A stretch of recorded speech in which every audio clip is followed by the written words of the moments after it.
My stepbrother moved into my garage 6 months ago, and last week he served me with eviction papers for my own house claiming he's established tenancy. Started when my mom married his dad 10 years ago. Jason was 25, living at home, working part-time at a vape shop. I was 22, in law school, working 2 jobs to pay tuition. He immediately hated that I was younger but further ahead in life. When I graduated law school and got hired at a property management firm, Jason said I only got the job because I was a woman. They need diversity hires, he told everyone at my graduation party. Real estate is easy when you're filling quotas. I specialized in tenant law and evictions. The irony wasn't lost on me when he called 6 months ago begging for a place to crash. Just for a few weeks, he promised, until I get my business off the ground. His business was now cryptocurrency trading. He'd lost $3,000 in the first month. I said no initially, but my mom called crying. He's family. He's struggling. You have that big house all to yourself. The house I'd bought with my own money after 5 years of working 70-hour weeks. Let him stay in the garage, she pleaded. He'll convert it to a living space. Add value to your property.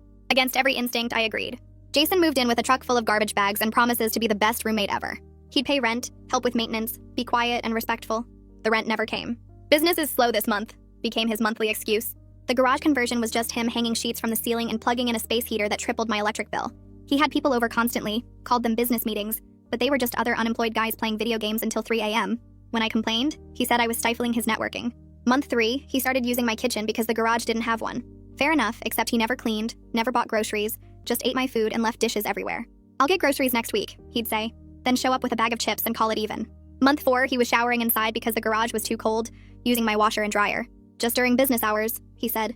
His business hours were apparently noon to midnight. Month 5, he started telling people he was a co-owner of the house. I heard him on a date call saying, yeah, I own property. Well, co-own. It's complicated. It wasn't complicated. His name wasn't on anything. Last week, everything changed. I came home to find an eviction notice taped to my own front door. Jason was standing there smirking. What is this?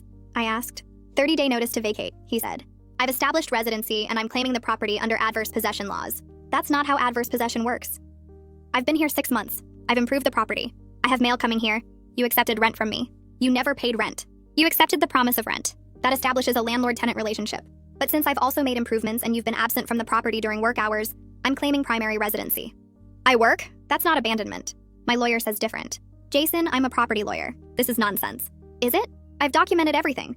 The improvements I've made, the times you've been gone, the verbal agreements we've had. You can fight it, but that'll take months. Courts favor sitting tenants. Easier to just leave. Leave my own house? I need it more. You're single, no kids. I'm trying to build a business, create jobs, contribute to the economy. This house is holding you back anyway. Too much responsibility for someone your age. I was 32. He was 35 living in my garage. You have 72 hours to respond, he said. I'd start packing.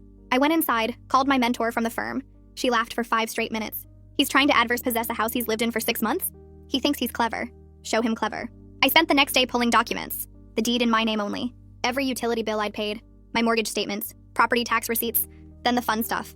Security footage from my doorbell camera showing Jason entering as a guest. Text messages where he begged to stay temporarily. The lease agreement I'd drawn up that he'd refused to sign because family doesn't need contracts. His social media posts thanking me for letting him crash. Screenshots of him admitting to friends that he was broke and homeless. Day 3, I served him with my own papers. Real ones. Notice to quit for a month-to-month guest with no tenancy rights. Itemized bill for 6 months of utilities. Cease and desist for fraud and harassment. Criminal trespassing warning for the main house he'd been entering without permission. And my favorite, a lawsuit for damage to property and intentional infliction of emotional distress. His fake lawyer turned out to be some guy who'd taken one online legal course and charged desperate people for terrible advice. When Jason called him, he said to comply immediately, or face criminal charges. Jason stood in my doorway holding all the papers crying. He kept saying he didn't know I was serious and that his lawyer promised this would work. I told him he had 24 hours to remove everything from the garage or I'd have it all put on the curb. He started stammering about needing more time and not having anywhere to go. I closed the door in his face while he was still talking. Through the window, I watched him stand there for another 5 minutes holding those papers before he finally walked back to the garage. My hands were shaking, but it felt good to finally draw a hard line after 6 months of his garbage. That night around 9, my phone rang with Jason's number. I didn't answer. He called 3 more times, then gave up. At 11 p.m., my phone rang again with Mom's name on the screen. I almost didn't answer, but I knew she'd just keep calling. She was crying before I even said hello. Jason had called her sobbing about how mean I was being, and how I was making him homeless over a simple misunderstanding. She demanded I give him another chance because family doesn't treat family this way. I reminded her that family also doesn't try to steal each other's houses with fake legal papers. She said I was being dramatic, and Jason was just confused about tenant rights. I told her Jason knew exactly what he was doing when he filed fraudulent documents and tried to evict me from my own property. She hung up on me. I didn't sleep much that night. The next morning, I called work and took a personal day. I found a locksmith who could come out immediately and paid extra for the rush service. He changed the lock on my front door first, then the back door, then the side door I barely used. The door between the garage and the main house had been Jason's constant entry point, so I had that one changed too. The locksmith suggested a proper deadbolt on the garage exterior door since the existing lock was cheap and easy to pick. I agreed and kept the only key. The whole process took 3 hours and cost me $400, but it was worth every penny. I tested each lock twice to make sure they worked smoothly. Around noon, I heard a truck pull up outside. I looked through the window and saw Jason climbing out of a beat-up moving truck that was probably borrowed from one of his unemployed gaming friends. He tried his old key in the garage door and looked confused when it didn't work. Then he noticed the new deadbolt and his face turned red. He pulled out his phone and I could see him typing angrily. My phone buzzed with a text asking what I'd done to the lock. I didn't respond. He tried calling, but I declined it. After a few minutes, he gave up and started loading his stuff into the truck. All those garbage bags of clothes went in first. Then his gaming setup with the massive monitor and tangled cables. His friend's ratty couch that had been taking up half the garage. The space heater he'd been running constantly on my electric bill. He kept shooting angry looks toward my window, but he didn't try to come to the door. I figured Neville Ferguson must have explained what fraud charges would mean because Jason was being surprisingly compliant. The loading took about 2 hours. I watched the whole thing to make sure he actually left and didn't try to sneak anything into my main house. When the truck finally pulled away, I felt this huge weight lift off my shoulders. I waited 10 minutes to make sure he wasn't coming back, then went out to inspect the garage. The space heater was smashed on the floor with the cord ripped out. There were holes punched in the drywall at fist height. His sheets that had been hanging as room dividers were torn down and left in a heap. The mini fridge he'd brought was unplugged and sitting in a puddle of spoiled food water. Petty revenge from someone who couldn't handle consequences. I took photos of everything with my phone, making sure to get clear shots of each damaged area. Then I added it all to my lawsuit documentation and called 3 contractors for repair estimates. The cheapest quote came back at $1,200. That evening I was making dinner when someone knocked on my door. I looked through the peephole and saw Mom standing there with my stepdad behind her. He looked tired and embarrassed. I opened the door but didn't invite them in. Mom immediately started demanding to know where Jason was supposed to go now that I'd kicked him out. I told her he could go back to their house where he'd lived before imposing on me for 6 months. She got this weird look on her face and glanced back at my stepdad. He wouldn't meet my eyes. That's when she admitted they'd downsized to a 1-bedroom condo last year. The house where Jason grew up had been too much for them to maintain. They'd sold it and moved into something smaller and cheaper. She'd been desperate for me to take Jason in because they literally didn't have space for him anymore. She'd manipulated me into solving her problem without being honest about why it was so urgent. I felt this cold anger settle in my chest. I told her to leave. She started crying and saying I was being unreasonable. My stepdad put his hand on her shoulder and quietly said they should go. I closed the door and locked it. The next day, Laura called to check on me. She'd heard through the property management legal community that Jason had actually tried to evict me using adverse possession after 6 months. Word had spread fast because it was such a ridiculous claim. Several attorneys wanted to use it as a teaching example of what not to do in tenant law courses. The absurdity of it made me laugh for the first time in days. Laura said I'd handled it perfectly, and she was proud of how I'd documented everything. I spent the weekend deep cleaning my entire house. Every surface Jason had touched got scrubbed down. I threw out all the food he'd eaten from, even the stuff that was still sealed. The dishes he'd used went in the trash because I didn't want them anymore. I bought new towels to replace the ones he'd used, new hand soap for the bathroom. I rearranged furniture in the living room so it didn't look the same as when he'd been crashing on my couch during his so-called business hours. By Sunday night, my house finally felt like mine again. Monday morning, I was back at my desk going through emails when my phone rang with an unknown number. I almost didn't answer, but something made me pick up. The man identified himself as Gerard Cantu, a real estate attorney who'd heard about my case from Laura. He asked if I'd checked whether Jason had filed any fraudulent documents with the county recorder's office claiming interest in my property. The question hit me like ice water. I hadn't even thought about that. I thanked Gerard and hung up, then pulled up the county property records website on my work computer. My hands shook as I typed in my address. The page loaded and there it was. A deed filed 2 weeks ago showing Jason had purchased a 50% interest in my house for $1. The filing date was right after I'd told him he couldn't use my kitchen anymore. He'd planned this. The fake eviction notice was just the distraction while he tried to steal my house through fraud. I grabbed my purse and ran to my car. The county recorder's office was 20 minutes away, but I made it in 12. I burst through the door with my folder of original documents and asked for help at the front desk. The clerk took one look at my face and brought me to a supervisor. I spread everything across the counter. My deed with my name only. My mortgage statements. The fraudulent filing showing Jason's fake purchase. The supervisor's eyes went wide as she compared the documents. She immediately flagged Jason's filing as fraudulent in the system and printed me a copy of the flag. But then she explained the bad news. The fraudulent deed was already recorded in the public record. Even though it was flagged, the cloud on my title existed. I'd need a court order to void it completely and clear my ownership. Any title search would show Jason's claim until a judge officially removed it.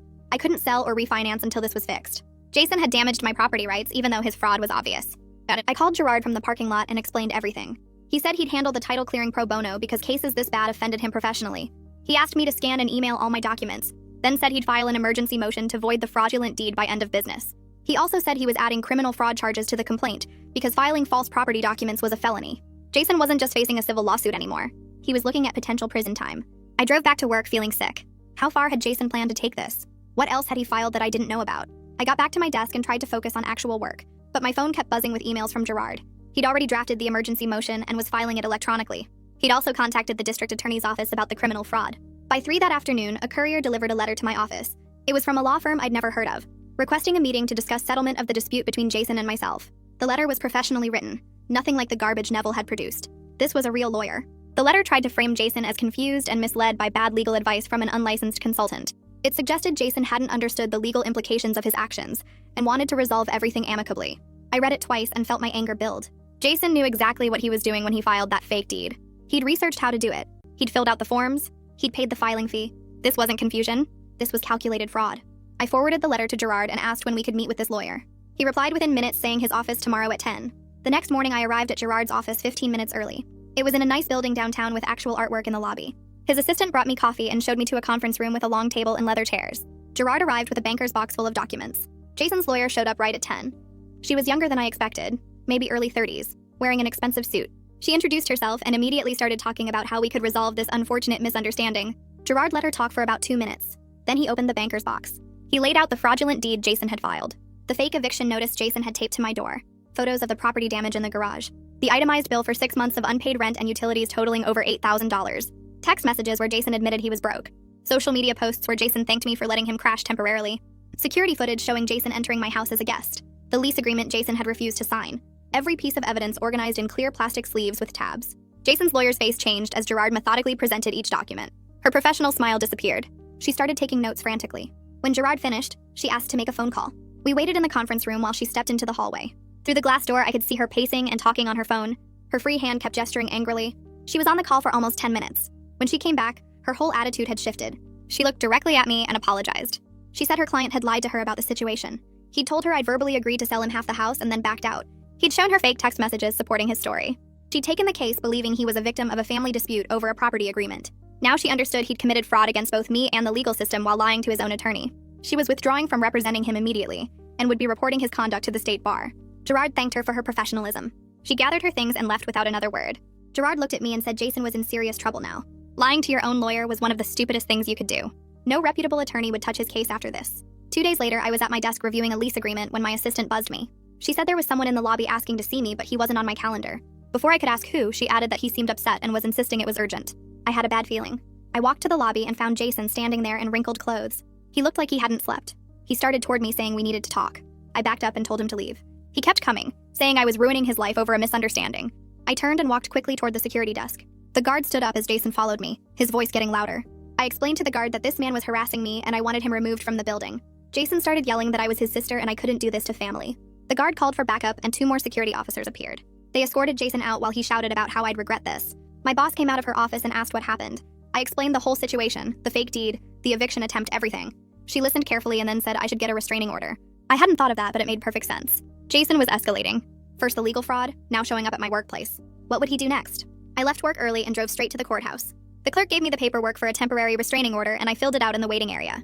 I documented Jason's fraudulent legal claims, his appearance at my workplace that morning, the threatening text messages he'd been sending about how I'd regret ruining his life. I attached copies of everything Gerard had compiled. The clerk reviewed my application and sent me to see a judge.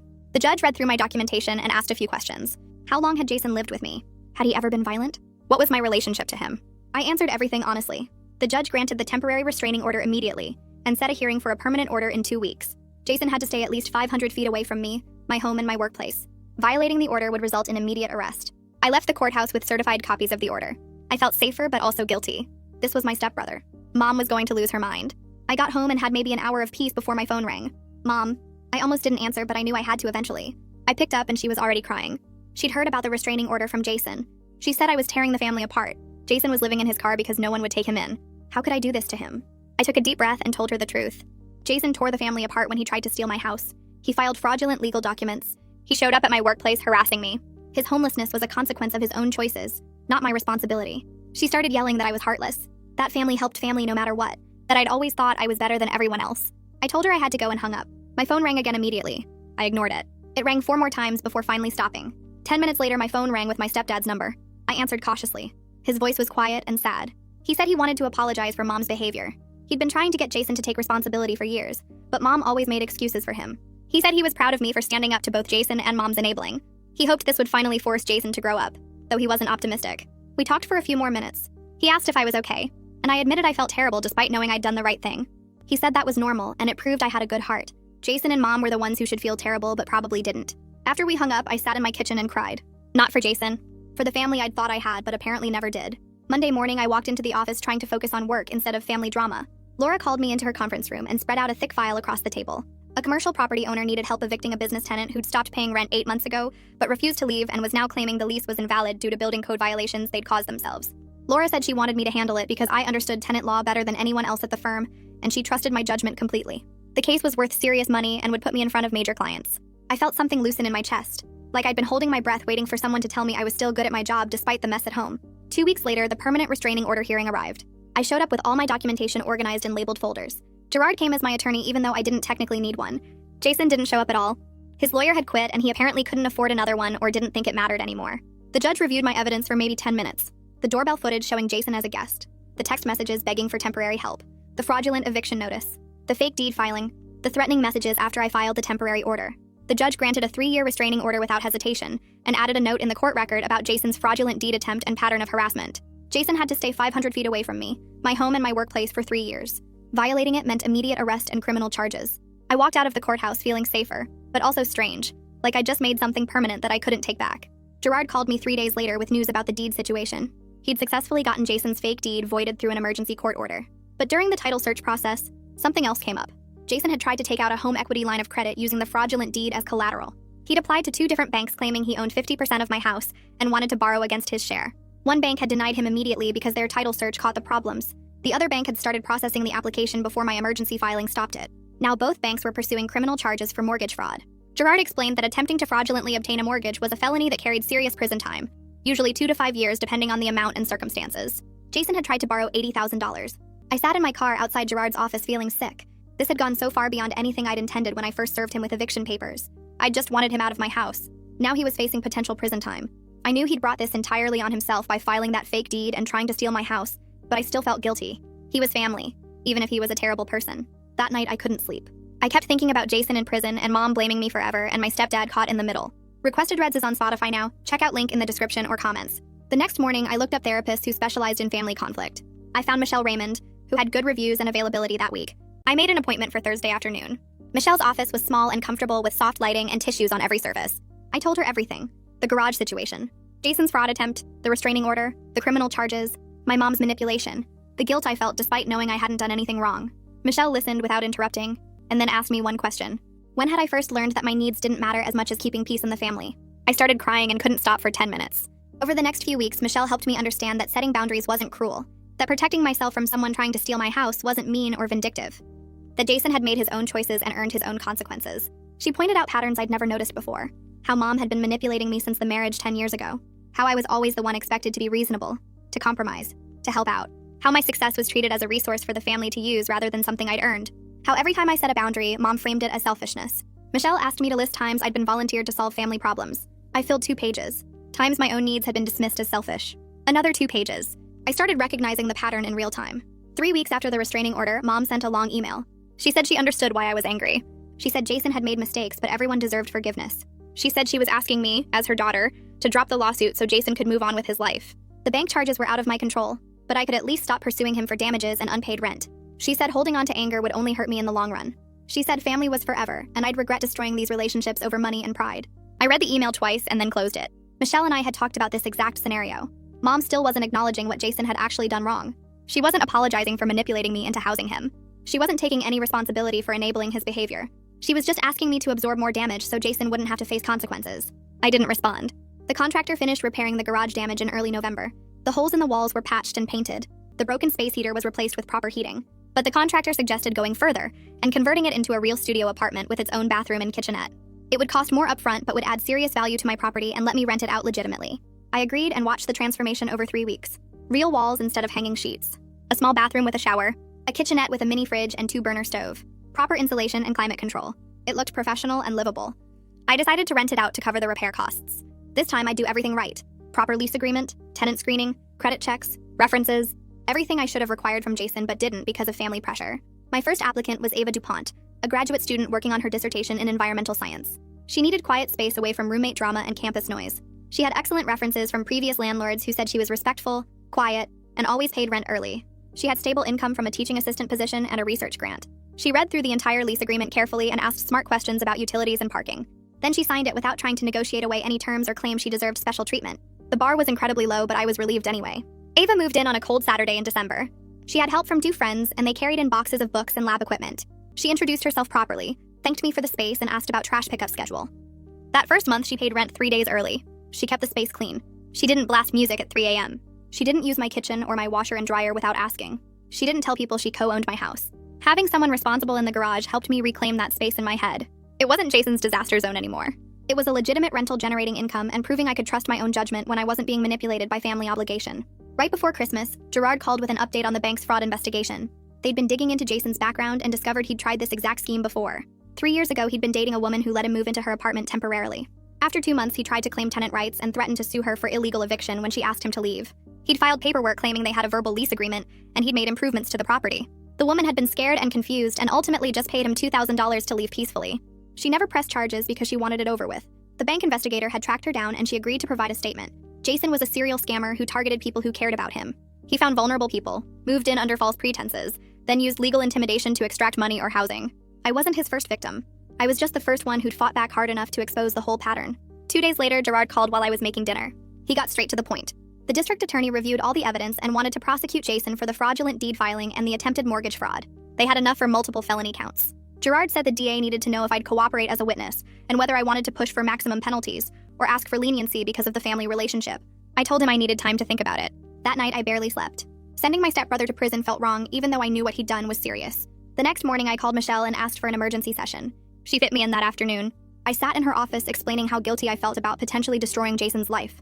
Michelle listened and then asked what would happen to the next person Jason targeted if he faced no real consequences. She reminded me about the ex-girlfriend who'd paid him $2,000 just to make him go away. That woman had been scared and alone, and Jason had exploited her fear. If he got away with it again, he'd just find another victim. Michelle helped me understand that protecting future victims wasn't cruel. It was necessary. I called Gerard back that evening and told him I'd cooperate fully with the prosecution. I'd testify if needed, and I wouldn't ask for leniency. Gerard said the DA would want a victim impact statement describing what Jason's fraud had cost me financially and emotionally. I spent the next 2 days writing it. I described the violation of trust when Jason filed that fake deed. I explained the thousands of dollars in legal fees to clear my title. I detailed the emotional damage from having my own stepbrother try to steal my house. I wrote about the bank investigation and the stress of wondering if my mortgage was compromised. I included screenshots of Jason's threatening texts and copies of his fraudulent documents. When I finished, it was 12 pages long. I sent it to the DA's office and tried to focus on work while waiting for what would happen next. 3 weeks later, Gerard called to say Jason had been arrested that morning. Multiple counts of fraud, forgery, and attempted theft by deception.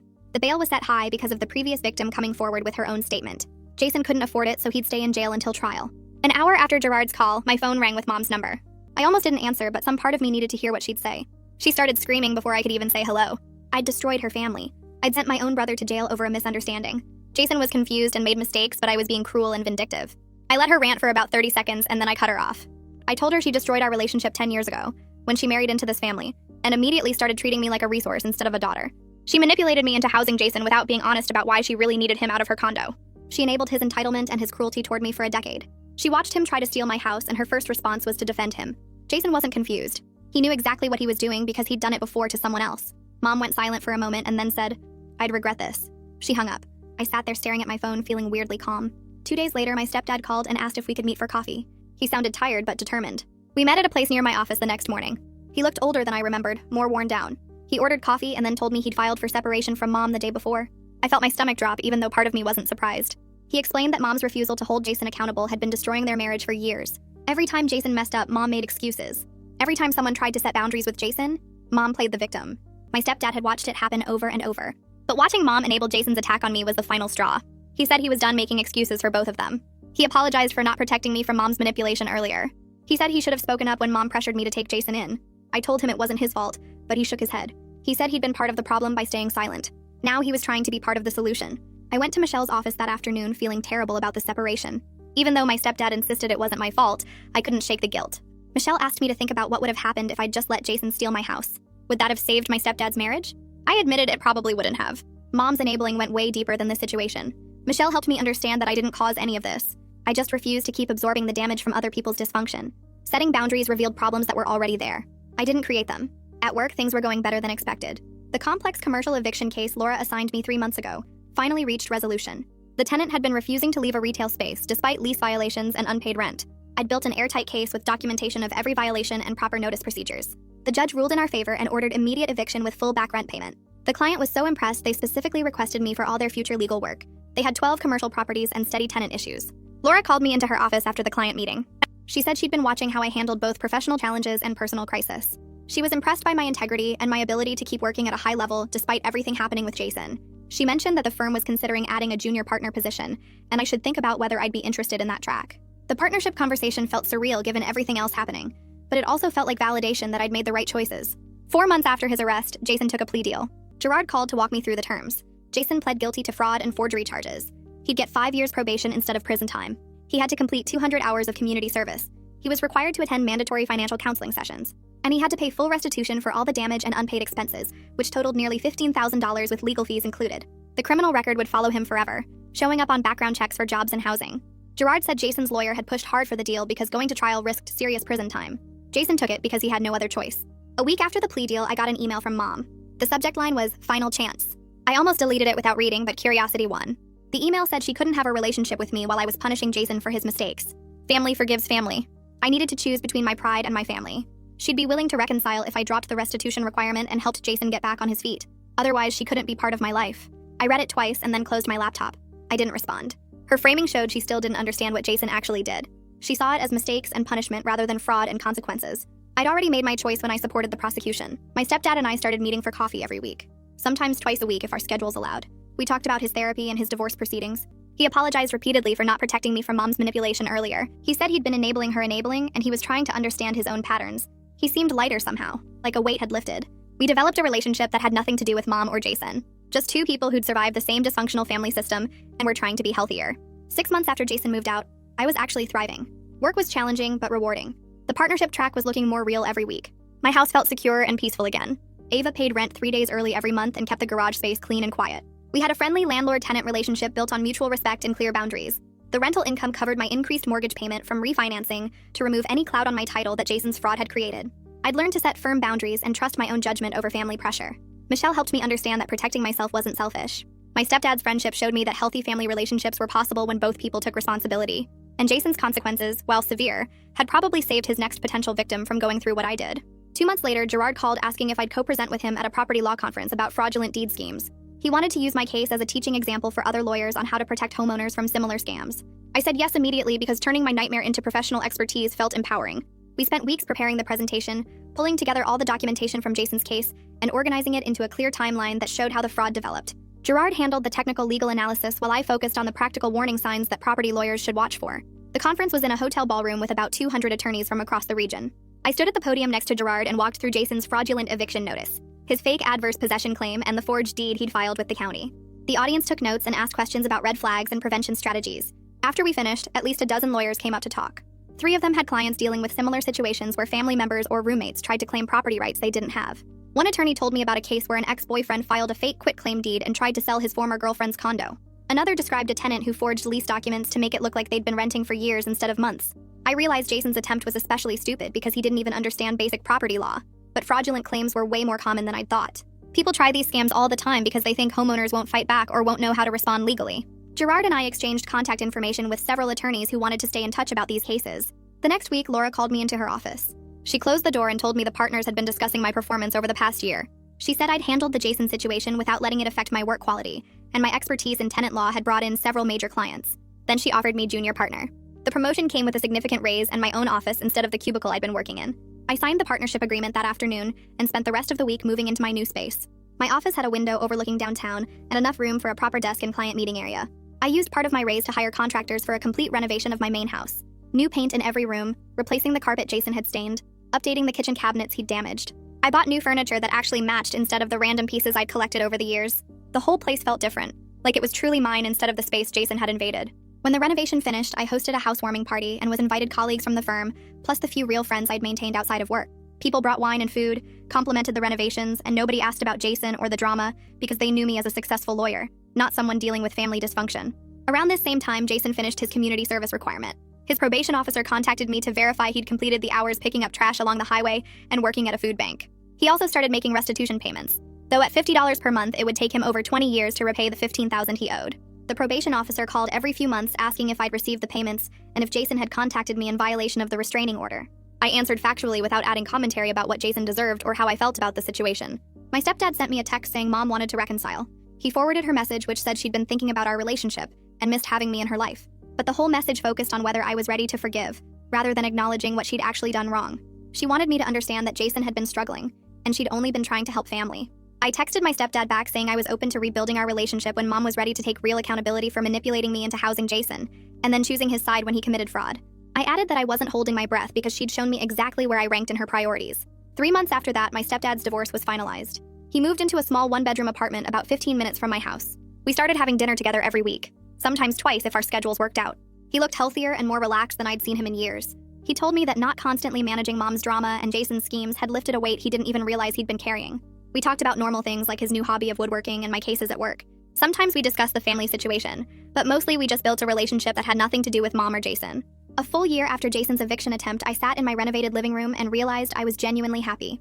Work was challenging but rewarding, the partnership track was real, my house felt secure and peaceful. I'd learned to set firm boundaries and trust my professional judgment over family pressure. Michelle had helped me recognize manipulation patterns before they cost me, and I'd stopped feeling guilty for protecting myself. The biggest lesson was understanding that family doesn't get unlimited chances to hurt you just because you share DNA or history. That same month, Ava told me she wanted to renew her lease for another year. She'd been the perfect tenant, paying rent early every month and keeping the garage space clean and quiet. We had a friendly professional relationship built on clear expectations and mutual respect. I realized I'd successfully turned the garage from a symbol of violation into a legitimate income source. The rental money covered my higher mortgage payment and proved that the whole situation with Jason, as terrible as it was, had taught me that protecting myself wasn't selfish. It was necessary for survival. I was sitting in my home office on a Saturday morning reviewing contracts for an upcoming case when an email notification popped up. The sender was a young lawyer from a firm 2 towns over. She wrote that she had a client whose brother-in-law moved into their basement 3 months ago and was now refusing to leave while claiming tenant rights. She'd heard about my case through the property law conference presentation and wondered if I had any advice. I smiled and opened a new reply window. I started typing a detailed response about documentation requirements, the difference between guests and tenants, and how to build an airtight case for removal. I explained the importance of security footage, text messages, and social media posts that proved the person's actual status. I told her about common fraudulent claims and how to counter them before they escalated. Writing that email felt like closing a circle, using my nightmare experience to help someone else avoid the same trap Jason had set for me. That's how it went down from my side. What about you? Leave your version in the comments. I always love seeing how differently everyone sees it.